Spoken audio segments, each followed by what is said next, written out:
Bom, agora eu vou falar um pouco sobre as medidas de prevenção e combate a incêndio.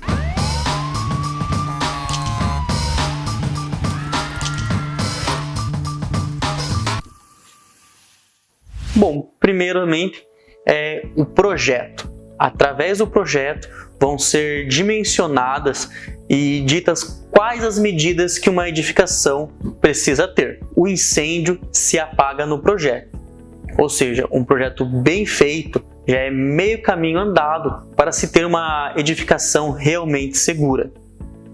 Bom, e uma dica muito importante é a empresa que você for contratar para fazer esse projeto. Engenheiros e arquitetos, eles podem se responsabilizar por esse tipo de projeto. Porém, durante a sua graduação, eles não têm uma matéria específica ou eles não estudam muito sobre a engenharia de incêndio. Por isso, recomendo que seja contratado um especialista, alguém que fez uma pós-graduação em engenharia de segurança contra incêndio e pânico. Inclusive, já existe um projeto de lei 4407 de 2020, em que prevê que somente especialistas nesse ramo poderão se responsabilizar pelos projetos de prevenção e combate a incêndio. Além disso, é muito importante encontrar um profissional que já tenha experiência no mercado, pois a indústria tem vários riscos que são particulares a esse tipo de edificação. Bom, agora eu vou passar de forma rápida sobre algumas medidas de prevenção e combate a incêndio que são comuns na indústria e vou dar algumas dicas sobre elas. Bom, primeiro a iluminação de emergência. Bom, como eu já disse, geralmente em uma situação de incêndio é normal que haja uma queda de energia ou que a energia seja desligada. Nisso entra a iluminação de emergência, iluminando todo o caminho para se abandonar a edificação. Ou seja, essa iluminação ela deve estar em todas as rotas de fuga, sempre que se mude a direção, e também ela deve estar sempre em possíveis obstáculos ou onde se mude de nível, por exemplo, uma escada ou uma rampa. Recomenda-se também que a cada 6 meses os blocos autônomos eles sejam desligados da tomada para que a sua energia seja consumida 100% e depois seja feita novamente a sua carga completa. Isso ajuda para que esse dispositivo tenha uma vida útil maior. Inclusive, essa recomendação ela muda de fabricante para fabricante, então consulte o fabricante da sua luminária de emergência. Também é interessante sempre fazer testes rápidos. A norma exige que seja feito o teste de 3 em 3 meses. Bom, uma forma simples de você testar ele é simplesmente cortar a sua alimentação, ou desligar o disjuntor, ou tirá-lo da tomada. Ele deverá acender. Sinalização de emergência. Essas devem ser instaladas para orientar todos os ocupantes para que abandonem a edificação da forma mais rápida possível. Um item muito importante é que ela deve ser fotoluminescente, ou seja, quando apagar as luzes, ela deve brilhar no escuro. E um teste para ver se isso está certo é apenas apagar a luz do ambiente e ver se ela irá brilhar. Extintores de incêndio. Primeiramente, o extintor ele é feito para atuar no princípio do incêndio. Caso o incêndio já esteja mais desenvolvido, deve-se utilizar um hidrante. Os extintores devem estar posicionados em toda edificação de forma clara e de fácil acesso. Recomenda-se deixar um extintor próximo de possíveis geradores de incêndio, como maquinários pesados ou processos, por exemplo, de solda e de corte. Um item muito importante é posicionar o extintor correto próximo à classe de incêndio mais próxima. Por exemplo, em um quadro elétrico, não vamos deixar um extintor de água, pois não pode utilizar. Você estará induzindo a pessoa ao erro. Você deve projetar e colocar um extintor que seja para essa classe de incêndio. Isso facilita para que a pessoa que for utilizar em uma situação de emergência use de forma correta. Porém, não adianta termos o extintor na posição correta se o mesmo não for funcionar. Então, com isso, você deve sempre contratar uma empresa para fazer a manutenção, fazer as recargas nos extintores.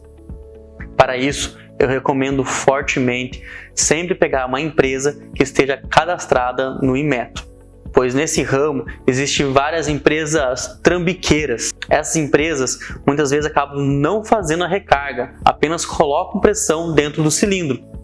Imagine você, em uma situação de emergência, de repente o extintor simplesmente não funciona. Ou seja, nessa hora o barato realmente vai sair muito caro. Porém, e como saber também se a empresa está te passando a perna? Bom, confira sempre o selo do Inmetro. Cada selo do Inmetro ele é único e possui um número de descrição próprio. Se você olhar os extintores da sua edificação e encontrar selos do Inmetro com o mesmo número, denuncie. Ok, também não adianta nós temos um extintor posicionado no local correto, funcionando, se não soubermos utilizar. Bom, agora eu quero mostrar para vocês um vídeo sobre um caso de como não utilizar um extintor. Aqui conseguimos perceber que provavelmente a causa do incêndio foi através de um líquido inflamável, provavelmente gasolina, por se tratar de uma oficina. Dá para perceber também que no início do incêndio, a maioria dos funcionários ficam perdidos, porém um deles vai até o final da oficina e busca um extintor, provavelmente um extintor de CO2. Bom, o tipo do extintor está correto conforme a classe. Porém, dá para perceber que ele começa a jogar nas chamas em vez de jogar na base do incêndio. No início, até parece que o fogo aumenta, porém isso é normal, devido à pressão que o fluido sai, no início ele pode começar espalhando um pouco o incêndio, isso é normal. Ele começa a revezar, a jogar na base do incêndio e nas chamas, esse que foi o principal erro dele. Se ele tivesse jogado somente na base, onde o incêndio estava sendo originado, e fizesse um movimento com a mão, como se estivesse fazendo uma pintura com uma pistola, ele provavelmente teria apagado esse princípio de incêndio. Ok, porém, Pablo, como utilizar um extintor? É muito simples. Os extintores eles sempre ficam muito bem sinalizados, ok? Geralmente em torno de 1,60 m do piso ou então apoiado em tripé diretamente no piso. Pegue o extintor e verifique se o tipo do extintor está correto com a classe de incêndio. Mantenha sempre eles na posição vertical. A primeira coisa que você deve fazer é girar a trava de segurança para romper o lacre plástico. Depois retire o pino e aponte o extintor para a base do incêndio. Depois é só apertar o gatilho. Uma outra dica importante, sempre tome uma distância de segurança. Lembre, como eu mostrei no vídeo, pode ser que no início o fogo espalhe um pouco e ele pode avançar para você. E como funciona esse tipo de extintor ou a classe de incêndio? Bom, calma, isso é muito simples também, pois no extintor sempre tem um rótulo que vai mostrar as classes dos incêndios e para qual classe aquele extintor foi feito. E basicamente são 3 classes: materiais sólidos, que é o classe A, o líquidos inflamáveis, classe B, ou equipamentos energizados, que é a classe C. Basta apenas olhar o rótulo e seguir a instrução. Outra medida de prevenção e combate a incêndio são os alarmes de incêndio.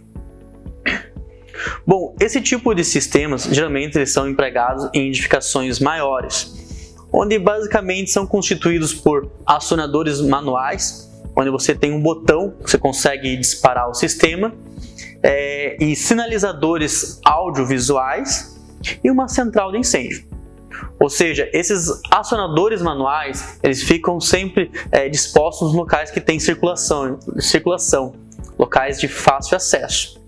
Caso você viu um princípio de incêndio, basta apertar o acionador manual que ele irá disparar a central de incêndio e essa irá disparar todos os sinalizadores, todas as sirenes em toda a edificação.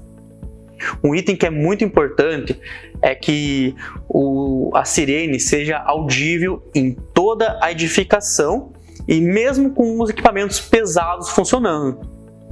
Ou seja, para a indústria é importante uma sirene com uma potência sonora maior do que as convencionais.